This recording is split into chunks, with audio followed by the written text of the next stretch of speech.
किसान भाइयों नमस्कार। मैं मोहन नागर गुरु कृपा हर्बल फार्म से आपका स्वागत करता हूं फार्म में। और आज हमारे फार्म पर मध्य प्रदेश से 2 किसान साथी पहुंचे हैं। इनका हम हृदय से स्वागत करते हैं कि आप ये जो है औषधि फसल की जानकारी के लिए आज हमारे यहाँ गुरु कृपा हर्बल फार्म ग्राम 100 पर पधारे। तो इनका बहुत बहुत धन्यवाद। और मैं जो इनकी जिज्ञासा थी कि कुछ फसलें अच्छी इनकम देने वाली फसलें कौन कौन सी है, गुरु कृपा हर्बल फार्म पर ये जो है कई वीडियो के माध्यम से जानकारी प्राप्त करते हुए आज यहाँ पहुँचे हैं मध्य प्रदेश। मैं आपका इनसे परिचय करवाता हूँ। तो सर आपका जो है हमारे दर्शकों को नमस्कार करो, एक बार अपना परिचय बताओ। सभी साथियों को नमस्कार। हम लोग मध्य प्रदेश के रायसेन जिले से आए हुए हैं। यूट्यूब पर काफ़ी चर्चाएं सुन रखी थी, क्यों ना हमने सोचा कि आज वहां पर स्वयं गुरु कृपा संचालक जी से मिलकर अपना संपर्क करके जानकारी ली जाए। तो आज हम लोग सौंफ में आए हुए हैं। टोंक डिस्ट्रिक्ट का ये सौंफ तहसील ग्राम है। इनके फार्म हाउस पर हम लोग आए हुए हैं सभी औषधि फसलों की जानकारी के लिए। ठीक है सर, आपका भी परिचय। राहुल सिंह, सागर संभाग, डिस्ट्रिक्ट दमोह, तहसील भी दमोह है।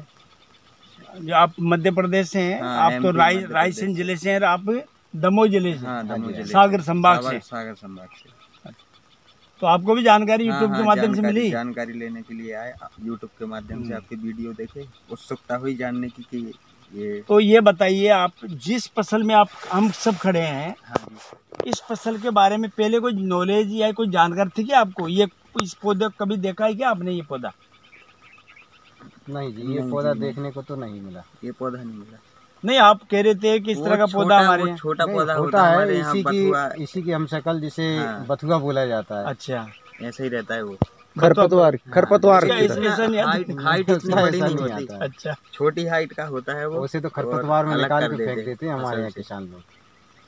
देखो ये वैरायटी जो है ना, ये बथुआ वाली ही किस्म है एक तरह से। जी जी। बाकी अपने यहाँ जो बथुआ होता है वो उसकी थोड़ी हाइट छोटी होती है, बहुत छोटी है। और अपन सुनो, ये पुराना जो पौधा है ना, ये इसको छोटा पौधा भी इसके अंदर है। ये छोटा पौधा तोड़ के अपन देखते हैं तो ये बथुआ इसको मानते हैं। ठीक है, बाकी ये बथुआ है। बाकी ये जो है इसको जो है किनोवा के नाम से भी जानते हैं। और ये है कहीं बाहर से, मेक्सिको से ही आया, जानकारी मिली कि मेक्सिको बाहर से आया है ये, इसका बीज अपने भारत में। और वहाँ जो है इसको सुपर फूड के नाम से इसको जानते हैं। सुपर फूड, जैसे आज अपन मोटे अनाज को सुपर फूड बोलते हैं, आज मिलेट के नाम से अपने देश में सरकार भी एक प्रचार कर रही है। बाजरा, रागी, ये कई तरह की जो है ना, इस तरह की फसलें जो है मोटे अनाज, तो ये वहाँ मेक्सिको का ये सुपर फूड था। और कभी आपने देखा होगा, ये जितने भी प्रोटीन वगैरह, जितने भी मिनरल्स के जो पाउडर वगैरह जो बनते हैं बॉडी हेल्थ के लिए बनते हैं, तो वो उनका प्रयोग इनमें होता है। बाकी ये अपने यहाँ पैदा नहीं होता, लोगों को जानकारी नहीं थी। बाकी ये बथुआ वाली ही कोई अच्छी वैरायटी की फसल है ये बथुआ ही, क्योंकि ये पूरा इसके पत्ते की साइज वगैरह सारा सब कुछ बथुआ है। बाकी ये अपना जो बथुआ है, देसी बथुआ जिसको बोलते हैं, उसकी इतना बड़ा वो नहीं होता है। और वो कभी किसानों ने जो है ना उसका पूरा बढ़ने भी नहीं दिया, निकाल के खेत से बाहर फेंक देते हैं। इसका जोरा भी इतना बड़ा नहीं आता ना, उसका थोड़ा ऐसा होता है, वो इतना ही जैसा होता है बथुआ। ये छोटे जो पेड़ है ये है। तो ये किनोवा की फसल है। और अभी अपने भारत में ये लगभग 10 साल से इसका अपने आगमन हो चुका था अपने भारत में। तो ये भारत में तो आ गया, बाकी लोगों में जो है इसका मार्केट नहीं मिलने की वजह से बीच में लोगों ने ये बिल्कुल बंद कर दिया इसकी बुआई करना। बाकी अब इसका लोगों में रुझान है, बाहर एक्सपोर्ट इसका माल होने लगा है। आपके एमपी में नीमच मंडी में इसका अच्छा मार्केटिंग मिलने लगा है किसानों को। तो आज पूरे देश के किसानों की जो है ना नज़र आज इस फसल पे है। इस फसल करने का मुख्य उद्देश्य लोगों का ये रहता है कि यह फसल नॉर्मल फसल, अपनी जो परंपरागत जो खेती है जैसे अपन सरसों की बात करें, चना की बात करें, गेहूं की बात करें, तो जितना किसान की लागत जो आती है उनसे भी इसमें लागत कम है, किसान लागत कम है। दूसरी बात, उनसे 2 से 4 गुना वायदा इसके अंदर है, इस फसल में अंदर, और मेहनत बहुत कम है। क्योंकि इसको बार हमने जो आप देख रहे हो, इसको हमने नॉर्मल तरीके से लगा रखा है ना, ये बढ़िया नॉर्मल है। इसमें पानी हमने 3 पानी इसमें हमने दे दिया, 3 पानी, तीसरा पानी हम दे रहे हैं अभी वर्तमान में। इसका बुआई का तरीका क्या, बीज को डाल करके इसको पौधा रोपण करके बनाया जाता है? बिल्कुल आपने सही सवाल किया है। इसका बुआई का तरीका ये है कि इसको जो है आप देख रहे हो नीचे हमारे देखो नाली बनी हुई है, हाँ जी, कि ठीक है ना। इसको हमारे यहाँ राजस्थान में इसको उमरा बोलते हैं। क्या बोलते हैं? उमरा। ये शिडिल जो मशीन होती है गेहूं, सरसों, चना वगैरह की बुआई करने की, उसी मशीन से ये बोया था। बाकी हुआ क्या कि हमारे यहाँ इस साल बारिश बहुत कम हुई है, वाटर लेवल या खेत की नमी बहुत कम थी, तो हमने उस जल्दबाजी में पहले मशीन से बुआई कर दी। बाकी वो नमी कम होने की वजह से प्रॉपर तरीके से पूरा बीज उग नहीं पाया। ये देख रहे हो बड़ा बड़ा बीज, ये जहाँ पर्याप्त नमी थी जो अच्छा उग चुका है। बाकी जहाँ कम उगने की वजह से दोबारा हमने इसमें जो है, जब इसमें पानी का टाइम आया तो दोबारा हाथ से बिजाई करके जो छोटे पौधे आप देख रहे हो जो भी काफ़ी बड़े हो चुके हैं, तो ये हमने बीज बाद से भी डाला है, क्योंकि खेत खाली नहीं रहे, पैदावार अच्छी हो, दोबारा हमने डाला है। तो दोनों तरीके से इसको किसान भाई जो है मशीन से भी इसकी बुआई कर सकता है। खेत में प्रॉपर नमी पर्याप्त मात्रा में हो, कम से कम बोने के बाद में 10 दिन तक खेत के अंदर नमी, उस बीज के प्रॉपर जो बीज डला है वहाँ पर नमी होना जरूरी है उसके जर्मिनेशन होने के लिए। और हाथ से बुआई करके ऊपर से पानी चला देंगे तो भी ये फसल अच्छी हो जाती है, दोनों तरीके से हो जाती है। अच्छा, और इसमें कीट लगने का? कीट की बात आप करते हैं तो देखो मैं आपको बता देता हूँ, जो कीट पतंगे जो होते हैं ना साहब, ये भी क्या है, किसी चीज़ के आदी होते हैं। आदी मतलब जो चीज़ इनको बार बार जो दिखती है बढ़िया, उस अच्छी स्वाद लगती है ना, उसी पे बैठते हैं। अब ये नई फसल है, कीटों को पता ही नहीं कि क्या चीज़ है, इंसानों को पता नहीं है। या मक्खियों को, मच्छरों को आपने देखा है कि कोई पत्ता कहीं कटा हुआ है क्या? नहीं सारे तो न तो मच्छरों को पता कि ये क्या चीज़ है, और न ही कीट इल्ली वगैरह को पता ही ये क्या चीज़ है।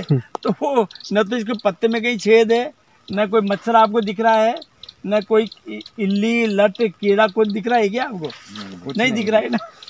पूरी तो हाल फिलहाल तो हमने जो देखा है, सबसे बड़ा खर्चा तो ये भी पूरा बच जाता है किसान का। आप सही कह रहे हो। इसके अंदर किसान का जो है ना, बीज के अलावा, बीज खाद के अलावा अन्य नेसेसरी जो खर्चे होते हैं स्प्रे के, जितने भी स्प्रे आज कई फसल अपन करते हैं उसमें जो है कई महंगे स्प्रे करते हैं। पहले कीटनाशक करेंगे, फिर बढ़वार का करेंगे, फिर तब पता नहीं किसान कौन कौन से स्प्रे करते हैं महंगे। वो एक भी हमने स्प्रे किया नहीं, 1% भी नहीं किया, न करने की जरूरत। और ये अगले महीने यानी अभी जो है जनवरी में, आज दिसंबर खत्म होने वाला, दिसंबर खत्म हो 28 तारीख, बाकी ये लास्ट जनवरी तक हम इसके हार्वेस्टिंग, यानी कि फरवरी में तो लगभग 15 जो फरवरी जो है फर्स्ट वीक शायद इसके हार्वेस्टिंग हम 3 महीने की फसल होती है ये। वैसे तो टाइम जो है ना 100 से 120 दिन का इसमें समय लगता है, 100 से 20 दिन का समय लगता है। बाकी ये जमीन ठीक प्रॉपर ठीक है, और हम जैविक तरीके से करते हैं। इसके अंदर पूरे गोबर की खाद है, ऑर्गेनिक, केमिकल कुछ नहीं, डीएपी यूरिया वगैरह। डीएपी यूरिया हम डालते नहीं है, हमारे पास जैविक खाद है। आपने देखा होगा भी वेस्ट डिकम्पोजर बना रखा है, जीवामृत बना रखा है, सारा सिस्टम उसी से है। तो इस वजह से जो है ये जैविक खाद की हम करते हैं, तो कोई खर्चा विशेष है नहीं। तो ये इस तरह से ये कम खर्चे की फसल है साहब। अच्छा, 1 क्विंटल कितने का बिक जाता है? हाँ, बाज़ार में इसका भाव जो है, अभी बाज़ार में प्रॉपर भाव जो है, पहले तो मार्केट में रुझान कम था, लोग समझ नहीं पाए, बाहर एक्सपोर्ट नहीं हो पाया, ज़्यादा पैदावार नहीं थी, तो ये 5,000-6,000 रुपये क्विंटल बिकता था। बाकी इस साल जो है लोगों में रुझान बढ़ा है, इसका कुछ पैदावार भी काफ़ी लोग कर रहे हैं, बाहर एक्सपोर्ट भी हुआ है। तो अभी इसका भाव, बाज़ार भाव जो है ना 18-20 हज़ार रुपये क्विंटल वर्तमान में हो गया था। अच्छा। अभी थोड़ा फिर डाउन है। अभी वर्तमान का जो है ना लगभग 12 से 15 हज़ार रुपये क्विंटल ये बाज़ार भाव इसका है। पर एकड़ क्या इसकी पैदावार है? पैदावार तो देखो इसमें आप देख रहे हो ना, इसमें पैदावार तो आप आकलन खुद लगाइए कि ये यहाँ से वहाँ तक पूरा भरा, दाने से भरा है ये पूरा। ये देखो आप अपन बात करेंगे तो ये लगभग 2 फीट का जो है ना ये, और पूरे देखो इधर दिखाना, इधर दिखाओ नीचे, ये पूरा पौधा इतना बड़ा है ये पूरे। तो आप पैदावार में तो देखो इसका जो औसत जो पैदावार है ना हमारे यहाँ, वो बीघे में 8 क्विंटल का आता है। ठीक है, एकड़ की बात करेंगे तो एकड़ में 12 से 15 क्विंटल ये पैदा हमारे यहाँ होता है। बाकी ये आज मैं अभी देख रहा हूँ कि शायद इसका पैदावार जो हमने अनुमानित जो मान रखा है शायद उससे भी अधिक होने की संभावना है, क्योंकि फसल बहुत अच्छी फसल बहुत है। अच्छी फसल है। को देखते हुए, फसल को देखते हुए पैदावार और अच्छी होने की उम्मीद है। जानकारी के लिए धन्यवाद। तो कैसे लगी आपको ये फसल? फसल बहुत अच्छी लगी और हमारे यहाँ करवाने के लिए आपका सहयोग हमें चाहिए। बिल्कुल सहयोग आपको पूरा मिलेगा। हम जो है किसानों को गाइडलाइन देते रहिए। बिल्कुल बिल्कुल बिल्कुल। देखो दूसरी बात हो रही है, मार्केट के लिए आपने पूछा नहीं, मैं बता देता हूँ किसान भाइयों को। क्योंकि किसान भाइयों की सबसे बड़ी जो है ना तकलीफ जो है, वो पैदावार किसान कर सकता है, मेहनत कर सकता है, अपने खेत में अच्छी इनकम वो ले सकता है पैदावार, बाकी बेचने में की समस्या आती है। तो किसान भाइयों मैं आपको इसके लिए और बता देता हूँ इनके माध्यम से कि इसका जो है मध्य प्रदेश के नीमच मंडी में खुला बोली लग कर के मंडी वहाँ इसकी है, उस मंडी में ले जा कर के आप अपना जितना भी माल हो ले जा सकते हो। दूसरी बात, कहीं इसकी जो ट्रेडिंग कंपनियां हैं वो भी खरीदती है। और हमने किसानों की सेवा के लिए, किसानों को सुविधा उपलब्ध कराने के लिए एक गुरु कृपा हर्बल एग्रो नाम से हमारी फर्म है। उस फर्म के माध्यम से जो भी देश में कोई भी किसान पैदा करता है, हमारे गाइडेंस से पैदा करता है, उसका पूरा माल हम खरीदने की हम पूरी जिम्मेदारी से उसका पूरा हम सहयोग करते हैं। किसान भाइयों आपको जानकारी कैसी लगी और कमेंट में ज़रूर लिखें। अगर अच्छी लगी हो तो लाइक ज़रूर करें। और जो किसान भाई पहली बार आज देख रहे हैं वो हमारे चैनल को सब्सक्राइब करना नहीं भूलें। किसान भाइयों आपको ही अपनी सोच बदलनी होगी, पुरानी सोच से हट करके नई सोच आपको डेवलप करनी होगी। नई फसलों के बारे में आपको जानकारी जुटानी होगी और तरीका सीखना होगा, और आप नई फसल करके आप अपनी आय को 2 गुना नहीं 4 गुना 5 गुना आप बढ़ा सकते हो। बाकी यहाँ जो है ना सोच के ऊपर डिपेंड करता है। जो किसान भाई अभी पुरानी सोच के हिसाब से गेहूँ, चावल, धान, मक्का, ये मूंगफली, सरसों के लगे हुए हैं, तो वहाँ इनकम आपको बरसों से आप उस खेती को कर रहे हो, उसके भाव वहीं के वहीं हैं। और पैदावार भी कोई विशेष हर बार एक ही एक फसल करेंगे तो पैदावार भी धीरे धीरे कम होती जाती है, खर्चे बढ़ते जाते हैं। उसके अंदर स्प्रे के खर्चे बढ़ रहे हैं, पानी ज़्यादा लग रहा है, खाद की मात्रा ज़्यादा देनी पड़ रही है, सारे खर्चे बढ़ रहे हैं। और अपन नई फसल करते हैं तो स्टार्टिंग में जो है ना आपका ज़्यादा खर्चा नहीं हो रहा, केवल बीज का खर्चा है, किसी तरह का स्प्रे खर्चा नहीं। तो मैं किसान भाई को एक बात कहना चाहता हूँ, सोच बदल लो सितारे बदल जाएंगे, नज़रें बदल लो नज़ारे बदल जाएंगे। किश्तियाँ ना बदलो दोस्तों, दिशाएं बदल लो, किनारे खुद बे खुद बदल जाएंगे। आप अपनी सोच बदलेंगे कि मुझे खेती तो आप कर ही रहे हो, बाकी सोच ये है कि आपको बीज बदलना है, विचार बदलना है कि मुझे सरसों नहीं मुझे किनवा करना है, मुझे चिया सीड करनी है, मुझे आलू नहीं मुझे सफ़ेद मूंगफली करनी है। आलू 5 रुपये किलो बिकता है, सफ़ेद मूंगफली 2500 रुपये किलो बिक रही है। समझो आप आलू आप एक एकड़ में जो है ना आप मुश्किल से 25-30 हज़ार का आलू पैदा कर रहे हो, और सफ़ेद मूंगफली आपका 2.5 लाख 3 लाख रुपए पैदा कर रही है। तो ये सोच ही तो बदलना है, बीज ही तो बदलना है। तो हम कहते हैं कि आप जो है हमारे चैनल से गुरु कृपा हर्बल फार्म किसानों का सच्चा साथी है।